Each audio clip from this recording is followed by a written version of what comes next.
Hey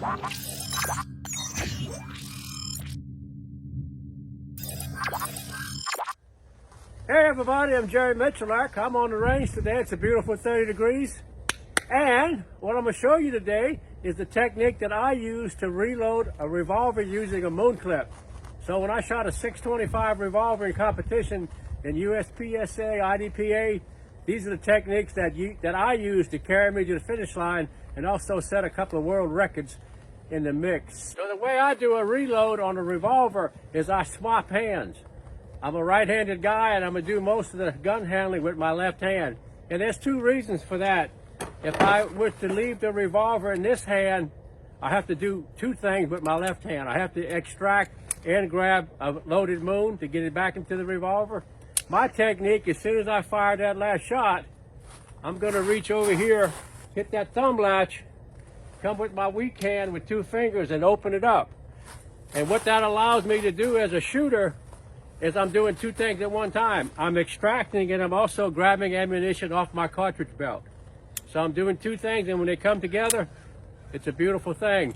And the reason I've done it this way for so long, if I had to do it 100 times in a row, to me it gave me a better percentage of an expectation of a performance.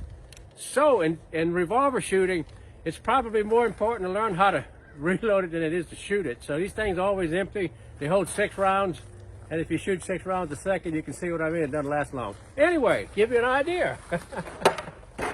I've got some dummy cartridges here, 6 empty cases.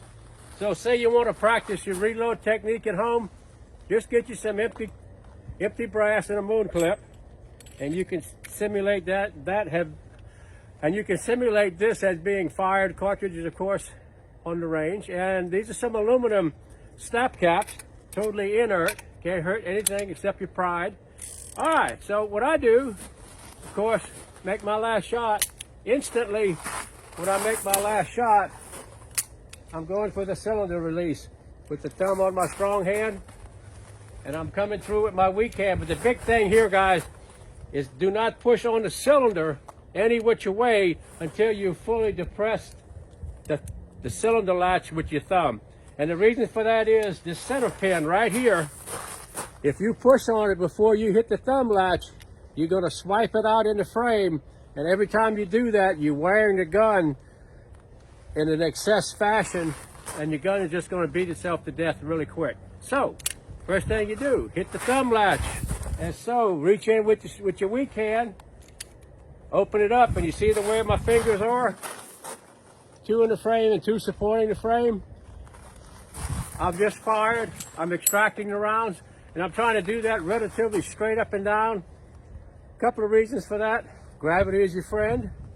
Not necessarily as you get older, but anyway, in reloading, it's a great thing. Cartridges go straight to the ground, and the other thing I really like about this, it keeps most of the unburned powder or lead shavings in that direction and not under the extractor.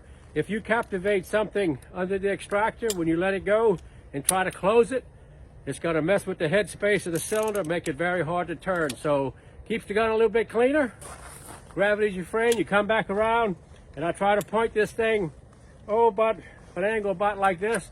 Take the ammunition off your moon clip, off your speedy rack, your moon clip, and when you drop it, you just line it up and you let it go. If you try to muscle it in there, no matter how tight your clips are, the cartridges are not going to align with the cylinder, with the charge hole. So you got to give it a little air. And if you actually look right here on the frame, that little Smith & Wesson was kind enough to put you a target right there. So what I try to do is I aim for that Smith & Wesson and let her rip. Can't hardly go wrong. What do you think? A blind man can do it, and I've done it with a blindfold. Okay, here we go, guys. Shoot 3, reload, shoot 3. Had a little bit of a hang time, but I want you to get excited and watch it. So there you have it, guys. If you're going to practice this at home, indoors, make sure you have the right equipment to do that. Repetition is your friend. Don't muscle the gun. Have fun. Get some.